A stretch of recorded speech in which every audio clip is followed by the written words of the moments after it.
Hey, good morning, everybody. Happy Friday. Welcome back to the Fresh Fruit Friday collaboration, which is hosted by Tina at Tellhimthanku. Oh my goodness, Tina, this is such a wonderful collaboration. Thank you so much for hosting. There are wonderful ladies that are participating as well. They are all linked in the description box below, so make sure that you hop along. Everybody will be posting this morning at 10 a.m. Central Time Zone. So, Fresh Fruit Friday. So, it's all about the fruit, as Tina says, and I just really love this so much. So, I decided to play with fabric again this week. So, I just made some 4x6 early journaling cards. So, I took some pattern paper that had fruit on them. So, this one here is lemons, and then this is some fabric I got at Hobby Lobby not long ago. And then I just used a little piece of lace, and this here was actually from one of those, those bundles of trim, the Celebrate trim from Michaels. That yellow piece came out of the pastel one, and then I used a navy button with some yellow and white stripy twine, and I was actually going to stitch around here just to make in black thread, but I cannot get to my sewing machine. So once these are good and dry, well, they pretty much are, but I want to let them cure for a couple of days because I did use pretty much a lot of glue on here, and I don't want it to gum up the needle on the sewing machine, but I'm going to go back and do that. So that's the lemon one.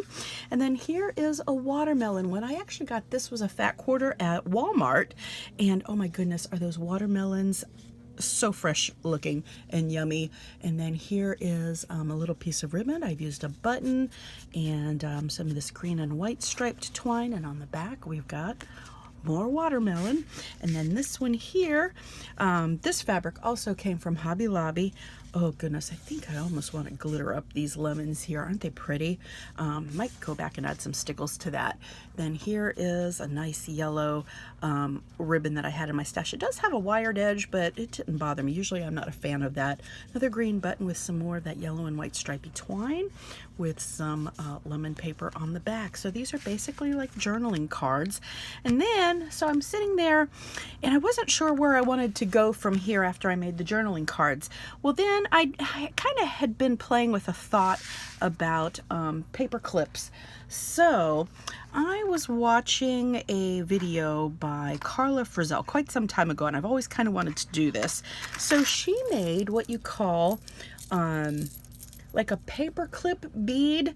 So you take the paper clip and then some of that leftover lemon fabric, I just added glue and just wrapped it around. I just used some Fabri-Tac. So this paper clip is not usable. I think there's a version where you can make them, but this really just turns it into a bead. So here I used a bulb pin and added a yellow button.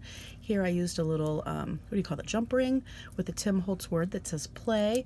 And then here is a tiny little flower bead I had in my stash, and I just added those on with the jump ring. So this could be a dangle from a journal, or you could even add more beads to it. You can even add, if you don't have too much glue on here, add another little loop pin and add other things hanging from it. I'm going to link Karla's video. And then here I was using the leftover watermelon fabric, and I did pretty much the same thing here. I've added a red button on a loop pin, and then here I've got a dream, Tim Holtz, and another one of these little tiny flowers. I've had these in my stash like a million years ago, and never really thought that I would use them. So I am not really a jewelry bead maker, so I don't have that much in my stash, but I really love how those turned out for the little dangle. And being not a jewelry maker, I did use two little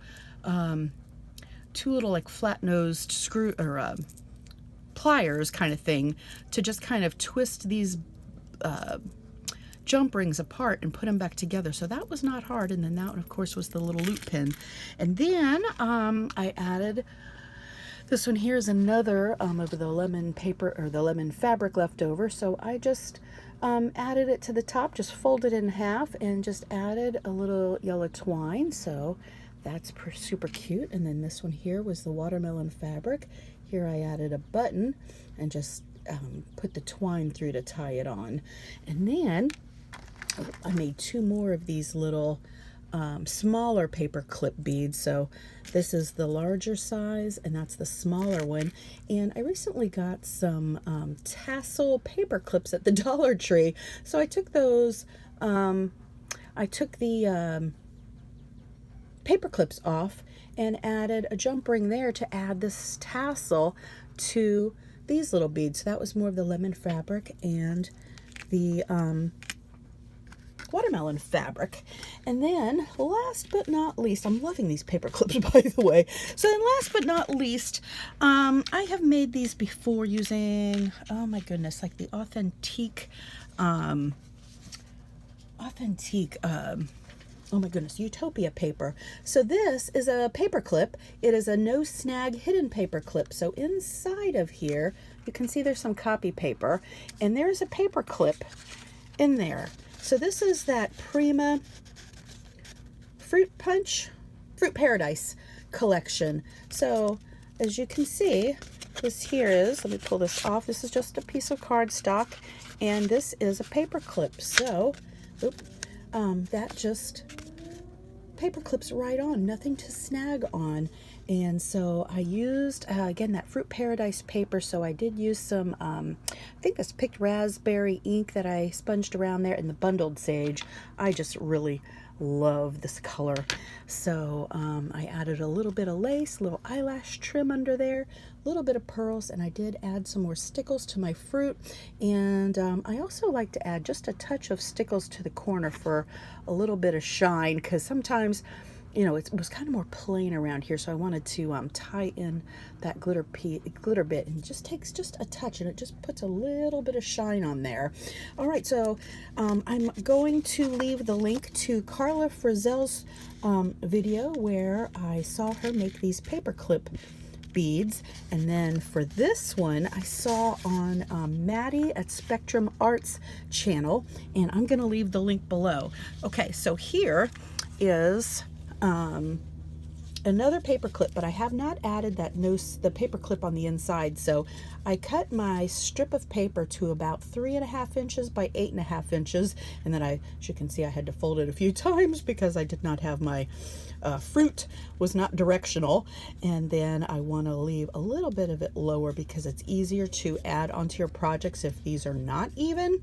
And then again, I did the same treatment. I layered up these papers, and this one I did use the vintage photo and browned it up, added a few sequins, a little piece of lace back there, again, some eyelash trim. So on the inside of here, this is just a piece of copy paper, and it's going to fit right in here. So, okay, so this is my copy paper. We're going to fold it in half. And this is just flimsy old, like you just get out of your printer, out of your copier. Put your paper clip on there, and you're going to glue.